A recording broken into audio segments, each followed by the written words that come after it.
Bienvenue à tous, aujourd'hui on se retrouve pour une nouvelle vidéo sur la chaîne et comme ça fait un an que j'ai pas fait de vidéo, je vais me rattraper et je vais essayer d'enchaîner un max de vidéos pour la chaîne. Alors dans cette vidéo nous allons parler du réseau mobile tout simplement, de la généralité et c'est plus sur la CIG qu'on va se baser parce que c'est sur ça qu'on a le plus d'informations concernant les débits les plus oufissimes en fait. Et donc sur cette vidéo je vais plus parler du réseau en général, mais cette partie va être dédiée seulement au réseau mobile. Il y aura une prochaine vidéo qui va sortir peut-être pour le réseau Wi-Fi. Si j'ai vraiment l'inspiration pour faire une vidéo sur ça, je vais la sortir dans peut-être allez, un mois comme ça. Et donc bon visionnage pour cette vidéo. Pour commencer avec tout ça, on va parler de la fréquence pilier du bail. Alors sur la 5G, on a vu la fréquence qui est passée de entre 30 et 300 GHz plus précisément. Alors c'est une fréquence qui est au-delà de du 6 GHz qu'on avait avec la 4G. C'était vraiment une limite qu'on était passé par quoi. Mais avec une surcharge de la zone de fréquence, puisque quand il y a plusieurs appareils connectés sur le même réseau, il y a une surcharge de la zone de fréquence. Et donc augmenter la fréquence va permettre en gros de connecter plusieurs appareils et va profiter au maximum d'une meilleure qualité du réseau, de moins de latence en fait. Donc disons que c'est un peu le Wi-Fi 6 du réseau mobile.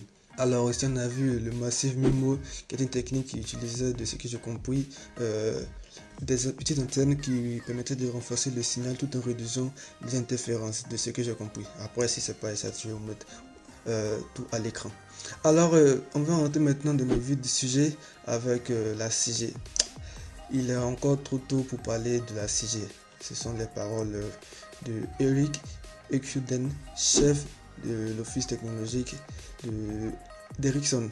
Lors du MWC 2019 à Shanghai en juillet, dans son entretien avec Mobile World Live, Ekuden a ajouté qu'il n'était jamais trop tôt pour commencer à rechercher la prochaine évolution de l'industrie mobile. Ironie. Une chronologie qui part de la 3G dans les années 2000, une 4G en 2010, une 5G en 2020.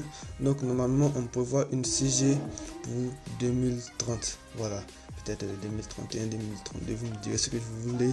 Mais étant donné que la technologie avance de plus en plus vite, il a parlé d'une décennie, mais je vois ça beaucoup plus proche. Après, peut-être que je me trompe sur toute la ligne. Alors, je rappelle que les normes finales qui définiront ce qu'est une connexion 6G appartiendront probablement à l'Union internationale des télécommunications. Donc, UIT, donc cela n'a pas empêché les experts de deviner la vitesse de la 6G. L'un des plus populaires est celui du docteur Maya. Je vais vous mettre la suite à l'écran parce que son nom, franchement, et l'université Sydney qui affirme que la 6G pourrait offrir des vitesses ahurissantes de 1 Teraoctet par seconde, soit pour ceux qui ne savent pas, 1000 gigabits par seconde. Meilleur qu'un réseau filaire. Autant vous dire que vous pouvez télécharger la saison 340 de la cassette de papel en seulement une seconde. On voit maintenant les streams qui vont défiler en 16K à 240 images par seconde. Mais bon, tout ça c'est pour le futur et venons à nos moutons. Donc NIT de Como parle de la 6G rendant possible pour le cyber espace de soutenir la pensée et l'action humaine en temps réel grâce à des dispositifs portables et des micro-dispositifs montés sur le corps humain.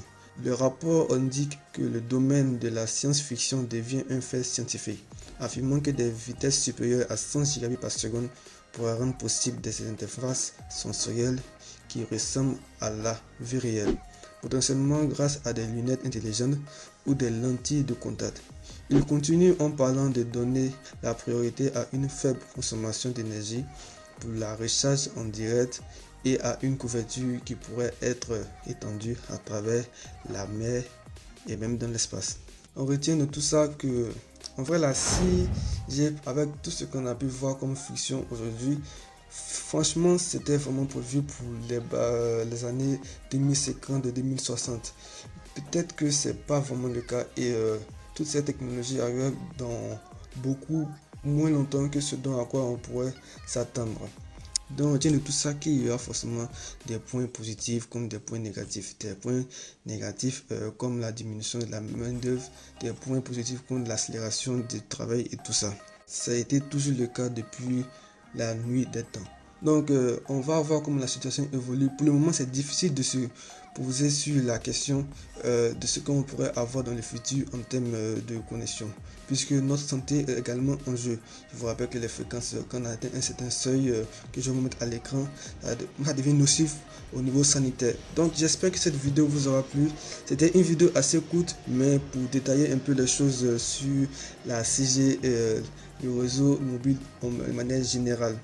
Et j'espère que vous aura plu. N'hésitez pas à vous abonner, à liker, à partager. C'est moi, je vous dis à bientôt pour de nouvelles vidéos. C'était Daddy. Peace.